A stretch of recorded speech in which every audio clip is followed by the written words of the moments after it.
सगळ्यांना शुभ दुपार. आभाळ येते, ऊन पडते, सगळं असं वातावरण झालेलं आहे. तिकडे गाई मस्त अशा चरायला बांधलेल्या आहेत. आता गवत हे झाले फुटले, त्याच्यामुळे गाईंना मामांनी आज पटांगणात बांधले. तर मी आलेले आहे आमच्या जिथं घेवडा लावला आहे तिथं. हे बघा छान असा घेवडा आता उगवून आला आहे. ही पानं किडली आहेत, पण जी दुसरी नवीन त्याला जी मधली फुटी झालेली आहे तिथं पानं फुटलेली आहेत. आम्ही टाकतोय आज खत इकडे. खत संपला म्हणून परत हे घरी गेलेत. तिकडच्या 4-5 दोरे राहिल्यात. असा बादलीत खत घेऊन मोठमोठ सगळ्या झाडांच्या बुडाला आम्ही खत टाकत होतो. आता खुरपायला आला आहे घेवडा, पण बाकीची कामं अर्धी राहिल्यामुळं घेवड्याकडे जरा थोडंसं लक्ष कमी गेलं आहे.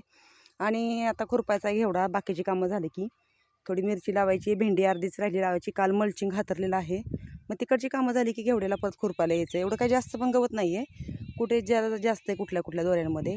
तर असा आता घेवडा आलेला आहे उगवून. छानपैकी घेवड्याचं करायचं आहे फाउंडेशन.